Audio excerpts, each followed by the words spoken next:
I am Vikrant, you are watching the laborious world friends. और आज का महत्वपूर्ण टॉपिक है प्रैक्टिस ऑफ प्रीपोजिशन फ्रेंड्स।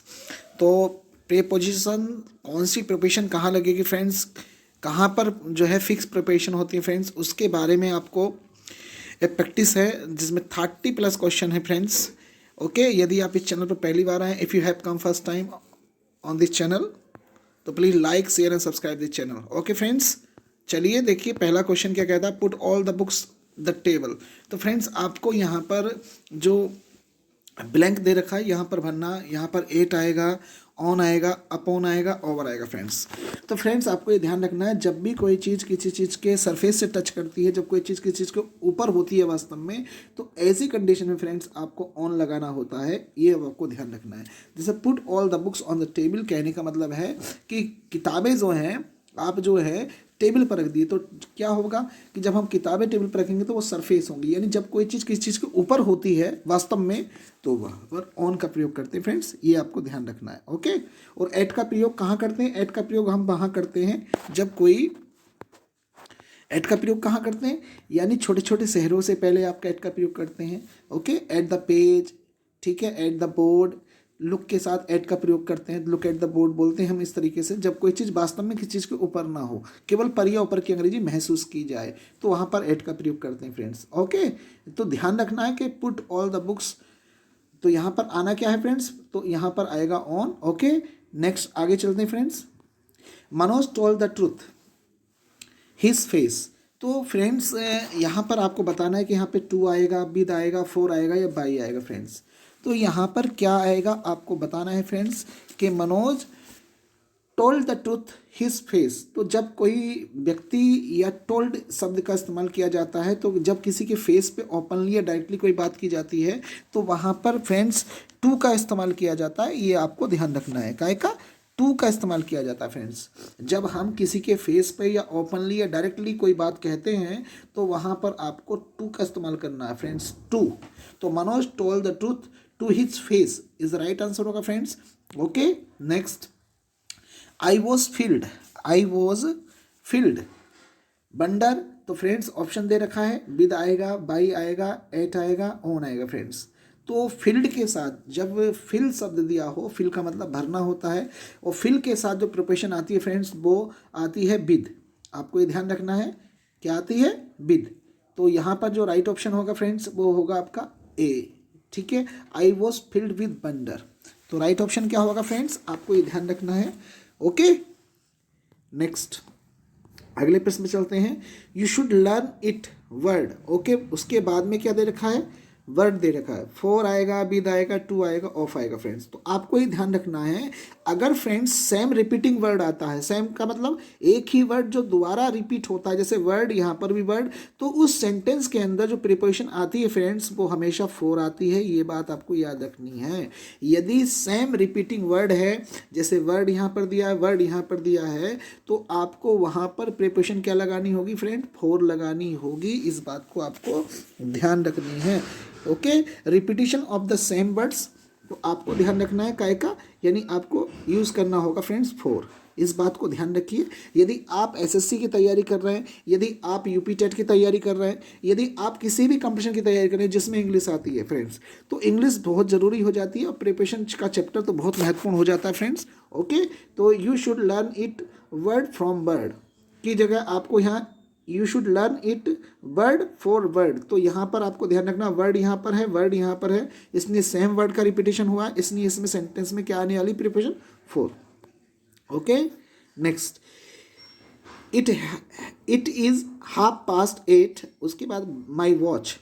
तो कभी भी अगर हम अपनी घड़ी के द्वारा, यह माई वॉच दे रखी हो, तो अगर कोई टाइम, अगर हम अपनी घड़ी के द्वारा कोई टाइम बताते हैं तो उस सेंटेंस के अंदर प्रिपोजिशन बाई का इस्तेमाल किया जाता है। ये बात आपको हमेशा ध्यान रखनी चाहिए फ्रेंड्स, कि कभी भी अगर हम जो है घड़ी का प्रयोग करते हैं टाइम बताने के लिए, ठीक है, तो वहाँ पर आपको काय का प्रयोग करना है? बाई का प्रयोग करना है। जैसे it is 8:30 by my watch, यानी मेरी घड़ी के द्वारा जो है 8:30 बज गए हैं। ओके, तो इसका मतलब ये हुआ कि कभी भी वॉच आता है तो वॉच से पहले जो प्रिपोजिशन लगेगा आपका टाइम बताने के लिए, आपका वाई लगेगा। ये बात आपको ध्यान रखनी है friends. Okay, next, the king deprive the merchant his belongings. तो फ्रेंड्स आपको ये बताना है, तो डिप्राइव का मतलब होता है वंचित करना, और डिप्राइव के साथ जो प्रिपोजिशन आती है फ्रेंड्स हमेशा ऑफ आती है, ये बात आपको ध्यान रखना है। तो कुछ प्रिपोजिशन फिक्स होती हैं कि इन शब्दों के साथ ये आनी ही आनी है, तो आप ध्यान रख सकते हैं। इसका जो सही आंसर है वो ऑफ है, और इसका मतलब क्या है, डिप्राइव्ड का मतलब है वंचित करना। डिप्राइव्ड का मतलब क्या, वंचित कर होना या वंचित कर देना। ओके फ्रेंड्स, इस बात को आप ध्यान रखेंगे। ओके, नेक्स्ट प्रश्न पे चलते हैं। नेक्स्ट प्रश्न क्या कह रहा है, China is the north of India. तो कहने का मतलब है China the north of India. तो फ्रेंड्स आपको ध्यान रखना है, जब भी हम किसी डायरेक्शन को जो है शो करते हैं, डायरेक्शन को दिखाते हैं, तो वहाँ पर टू का इस्तेमाल किया जाता है। China is to the north of India. Okay, तो राइट ऑप्शन क्या होगा आपका, होगा टू। इस बात को आप ध्यान रखेंगे कि कभी भी आपको डायरेक्शन को शो करना हो, डायरेक्शन को दिखाना हो, तो आपको क्या कहना पड़ेगा, टू लगाना पड़ेगा उस डायरेक्शन से पहले।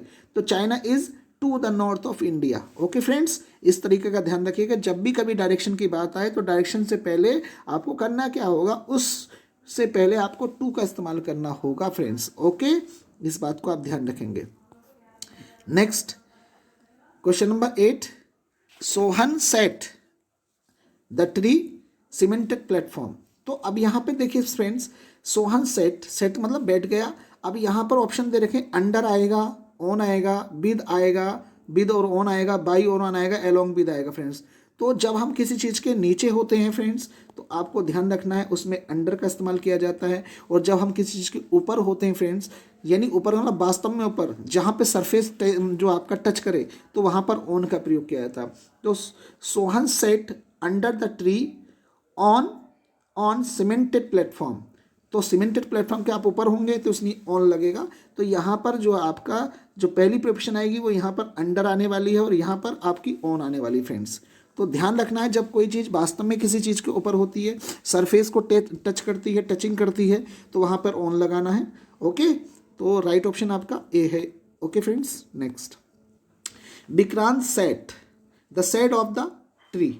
अब यहाँ पर आपको फ्रेंड्स बताना है, देखिए कि Vikrant set the shade of the tree, under आएगा, इन आएगा, ऑन आएगा, अपॉन आएगा। देखिए यदि ट्री ही दिया होता तो आपका अंडर आ जाता। यदि ट्री के साथ शेड का इस्तेमाल हुआ है या शेडो का इस्तेमाल हुआ है, तो वहाँ पर आपको प्रीपोजिशन इन लगानी होगी फ्रेंड्स। क्या लगानी होगी, इन।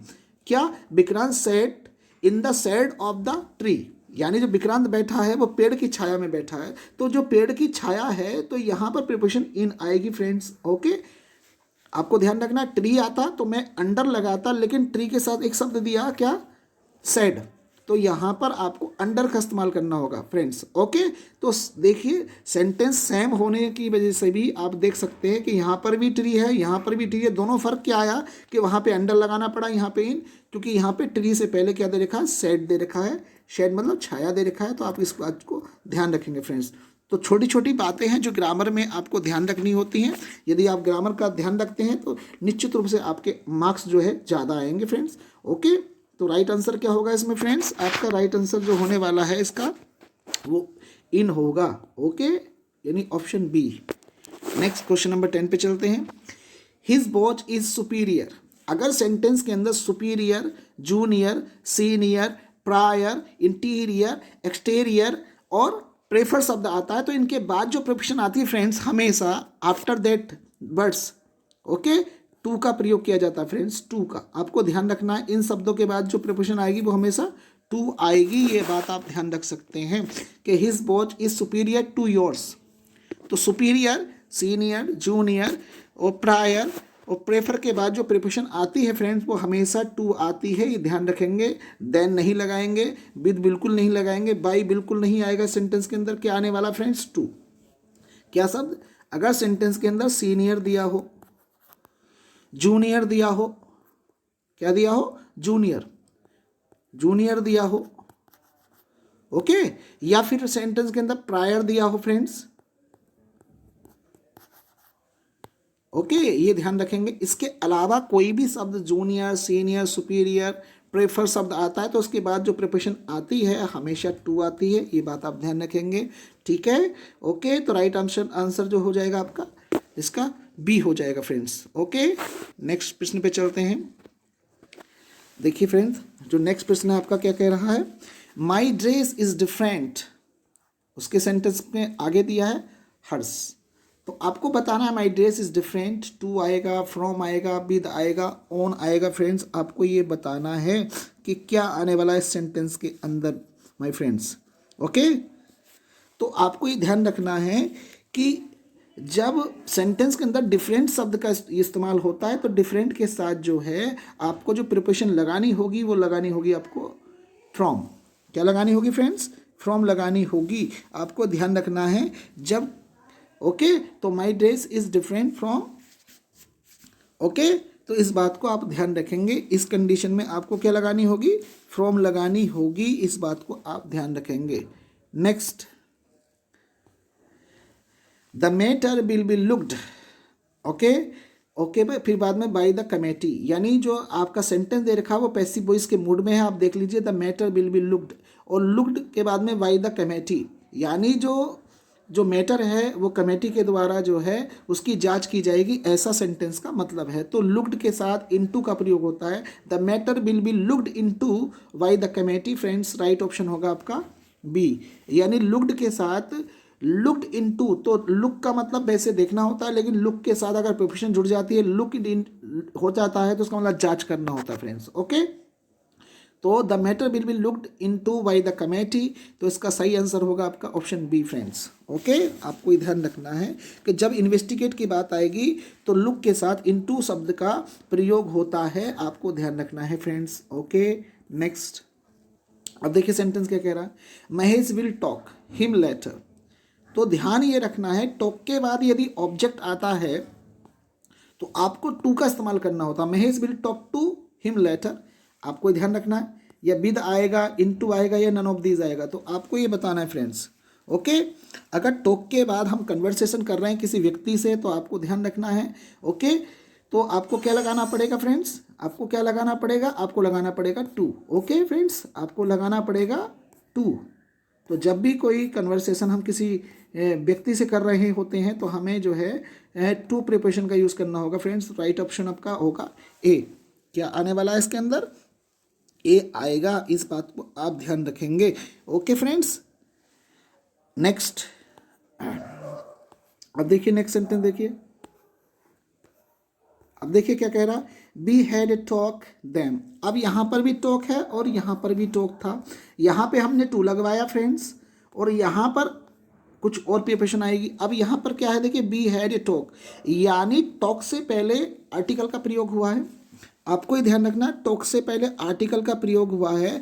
तो कहने का मतलब ये है कि इसके बाद जो है हमेशा आपको ऐसी कंडीशन में, अगर हमारा इसका मतलब बातचीत होना होता है, हैड टॉक का मतलब बातचीत होना, तो ऐसी कंडीशन में आपको टू नहीं लगाना है, जबकि क्या लगाना पड़ेगा आपको? तब आपको विद लगाना पड़ेगा। ये ध्यान रखेंगे आप। यदि टॉक से पहले किसी आर्टिकल का ए और एन का प्रयोग होता है और उसके बाद में कोई ऑब्जेक्ट दिया होता है, तो आपको ये ध्यान रखना उस सेंटेंस के अंदर आपको विद लगाना है।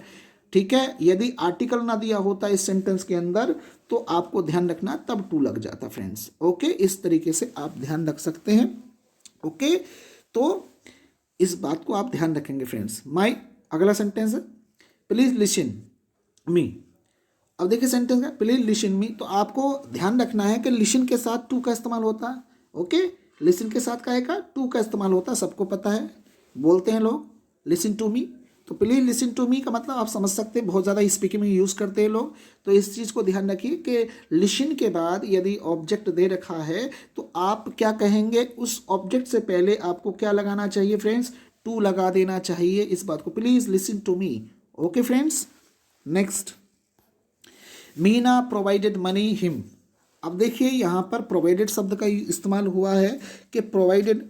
ओके, तो आपको बताना है कि यहाँ पर क्या आने वाला है। ऑप्शन आपके सामने है चार, विद आएगा, टू आएगा, फ्रॉम आएगा, ऑफ आएगा।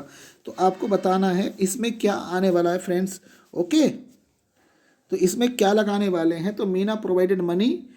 ओके, उसके बाद में हिम, विद फिर दे रखा, विद आएगा, टू आएगा, फ्रॉम आएगा। तो बताइए क्या आएगा फ्रेंड्स। तो यदि जो आपका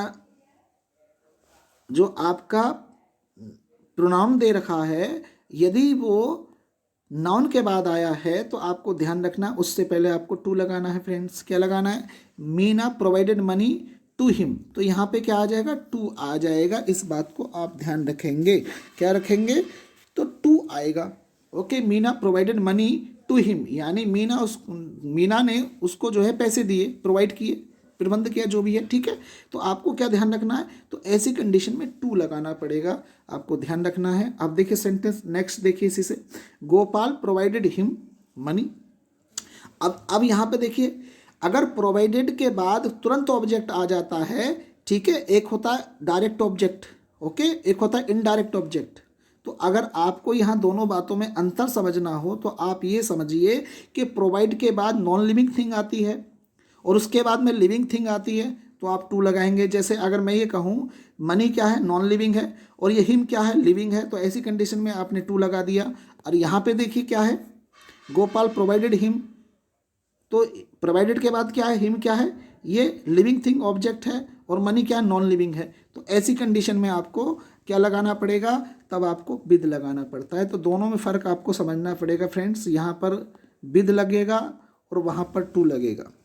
तो वहाँ पर क्यों विद लगा और यहाँ पर क्यों टू लगा, आपको समझना पड़ेगा। मैंने क्या बताया? प्रोवाइड के बाद यदि कोई लिविंग थिंग आती है, लिविंग का मतलब जैसे हिम है, ये लिविंग थिंग पर्सन के लिए यूज़ हुआ है, तो यहाँ पर आपने क्या करा? उसके बाद में नॉन लिविंग थिंग आ गई, इनडायरेक्ट ऑब्जेक्ट आ गया, तो ऐसी कंडीशन में आपने यहाँ पर क्या लगा दिया? विद लगा दिया। इससे पहला सेंटेंस अगर हम देखना चाहें तो देखिए, मीना प्रोवाइडेड मनी, तो वर्ब के बाद में क्या आ गया? इनडायरेक्ट ऑब्जेक्ट आ गया जो नॉन लिविंग थिंग है और एक लिविंग है। तो जब हम लिविंग थिंग की बात करेंगे तो लिविंग थिंग से पहले हमको टू का इस्तेमाल करना है, ये ध्यान रखना है। और जब हम नॉन लिविंग थिंग की बात करेंगे तो उससे पहले विद का इस्तेमाल करेंगे, ये हमें ध्यान रखना है। तो यहाँ पर आएगा आपका विद, और इस वाले सेंटेंस में आपका क्या आने वाला है फ्रेंड्स? और यहाँ पर आने वाला है आपका टू। ओके, तो दोनों बातों में आपको फ़र्क समझ में आ गया होगा। यदि प्रोवाइडेड के बाद इनडायरेक्ट ऑब्जेक्ट के रूप में नॉन लिविंग थिंग आती है, ऑन नॉन लिविंग थिंग है, उसके बाद लिविंग थिंग आती है, तो उससे पहले टू लगाइए। ओके फ्रेंड्स, इधर आ जाइए। अब यदि प्रोवाइडेड के बाद में क्या होता है? लिविंग, ओके, लिविंग ऑब्जेक्ट दिया होता है, ओके, तो ऐसी कंडीशन में उसके बाद में नॉन लिविंग ऑब्जेक्ट दिया होता है, तो ऐसी कंडीशन में आपको क्या करना पड़ेगा फ्रेंड्स? यहाँ पे विद लगाना पड़ेगा। आपको क्या लगाना पड़ेगा? यहाँ पर विद आएगा। ओके, तो Gopal provided him with money. तो दोनों सेंटेंसों का आपको फ़र्क समझना पड़ेगा, कौन सी चीज़ कहाँ पर लगाइए फ्रेंड्स। यदि आप ऐसे समझते हैं तो मैं नहीं समझता कि आप गलती करेंगे। नेक्स्ट क्वेश्चन नंबर देखिए, नेक्स्ट क्या कह रहा है? He suggested Mohit to take the exam. Okay, तो ही सजेस्टेड, तो सजेस्ट के बाद, प्रपोज्ड के बाद आपको ध्यान रखना है, टोल्ड के बाद यदि कोई ऑब्जेक्ट दे रखा है तो आपको हमेशा ध्यान रखना है उसके बाद हमेशा प्रिपोजिशन टू का इस्तेमाल किया जाता है। यदि सजेस्टेड दे रखा है, प्रपोज दे रखा है, टोल्ड दे रखा है, और उसके बाद में क्या दे रखा? ऑब्जेक्ट। जैसे देखिए, ही सजेस्ट, ही सब्जेक्ट हो गया, सजेस्ट वर्ब हो गई, मोहित क्या हो गया? ऑब्जेक्ट। तो ऑब्जेक्ट दे रखा है, तो ऐसी कंडीशन में आपको टू का प्रयोग करना ही होता है फ्रेंड्स। ओके, इस बात को ध्यान रखेंगे। क्या? यदि सजेस्ट दे रखा है, प्रपोज दे रखा है, टोल्ड दे रखा है, तो ऐसी कंडीशन में आपको ये दे रखा है, तो आपको ध्यान रखना, सजेस्ट प्रपोज्ड का ध्यान रखना है ज़्यादातर। ओके, और ये सेट, तो आपको अगर ऑब्जेक्ट दे रखा है उसके बाद तो टू लगाना पड़ता ही है फ्रेंड्स। ओके, तो राइट ऑप्शन क्या होगा इसमें? आपका जो राइट ऑप्शन हो जाएगा फ्रेंड्स, तो राइट ऑप्शन आपका टू हो जाएगा। ओके, ध्यान रखेंगे क्या आने वाला है यहाँ पर? आपका टू आ जाएगा फ्रेंड्स। ओके, इस चीज़ को आप ध्यान रखेंगे। ओके, तो क्या आने वाला है? तो आपने विद लगाएंगे, आप क्या लगाएंगे इस सेंटेंस के अंदर आपको बताना होगा फ्रेंड्स। तो आप विद लगा देते, ऑन लगा देते, टू लगा देते, क्या आना चाहिए? आपको पता रहना चाहिए कि सजेस्ट के साथ जो आपको यूज़ करना है फ्रेंड्स, तो क्या लगाना चाहिए इसमें? टू का इस्तेमाल किया जाएगा फ्रेंड्स। काय का? टू का इस्तेमाल किया जाएगा। ये चीज़ें आपको ध्यान रखनी है। ओके, तो इनके बाद जो है कुछ प्रिपोजिशन फिक्स होती हैं, आपको उन चीज़ों का ध्यान रखना है। जैसे सजेस्ट के बाद है, प्रोवाइड है, ओके, इनके साथ अगर ऑब्जेक्ट दे रखा है तो आपको ध्यान रखना है कि आपको काय का इस्तेमाल करना है? टू का इस्तेमाल कीजिए। Okay, clear? नेक्स्ट आगे चलते हैं। My father told me to solve the easy question first.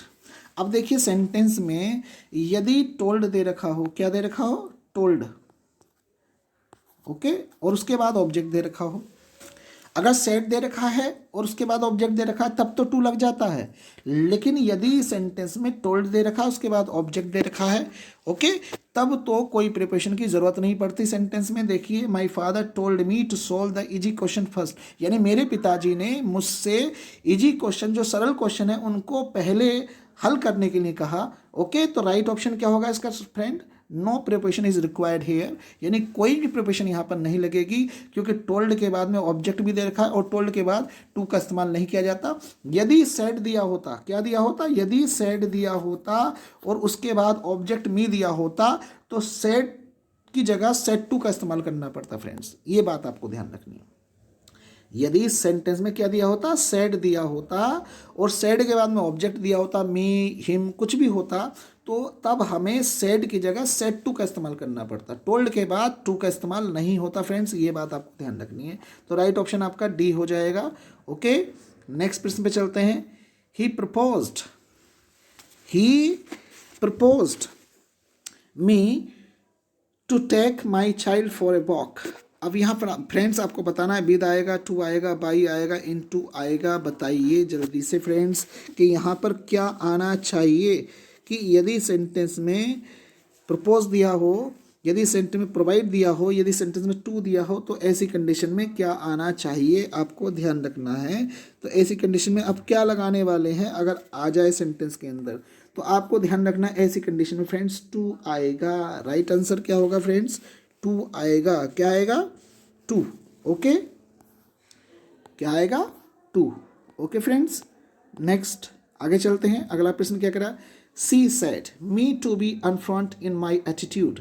तो मैंने कहा यदि सेड के बाद ऑब्जेक्ट दे रखा है तो उस सेंटेंस में टू आएगा फ्रेंड्स, ये आप ध्यान रखेंगे बिल्कुल। यदि सेड के बाद ऑब्जेक्ट में देखिए मी दे रखा है, सब्जेक्ट में सी दे रखा है, वर्ब ग्रुप में शेड दे रखा है, तो ऐसी कंडीशन में आपको टू लगाना ही लगाना है फ्रेंड्स।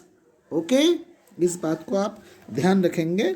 ओके फ्रेंड्स, नेक्स्ट अब देखिए अगला प्रश्न क्या कह रहा है। यहाँ पर आपको समझ में आ गया होगा कि यहाँ पे टू आएगा। Next question number 22, they reached. आपको ध्यान रखना है रीच के बाद, आपको ध्यान रखना है रीच के बाद कोई भी प्रिपोजिशन का यूज़ नहीं होता है। ओके, यदि रीच के तुरंत बाद कोई डेस्टिनेशन दिया हो, डेस्टिनेशन मतलब वो जगह दे रखी हो, तो आपको ध्यान रखना है कोई प्रिपोजिशन आपको यूज़ नहीं करनी है, ना एट लगाना है, ना टू लगाना है, ना ऑफ लगाना है। तो they reach Delhi last night at 9 PM, तो इसमें कोई प्रिपोजिशन नहीं आएगी फ्रेंड्स। ओके, ध्यान रखना है इस बात का। यदि रीच के बाद अगर डेस्टिनेशन दे रखा है डायरेक्टली, तो आपको ध्यान रखना है कोई प्रिपोजिशन नहीं आएगी उस सेंटेंस के अंदर। डेस्टिनेशन में आपको दिल्ली दे रखा है, ठीक है। Next, both the party reached an agreement. अब फ्रेंड्स यहाँ पर ये बताना है कि आपका आने वाला क्या है।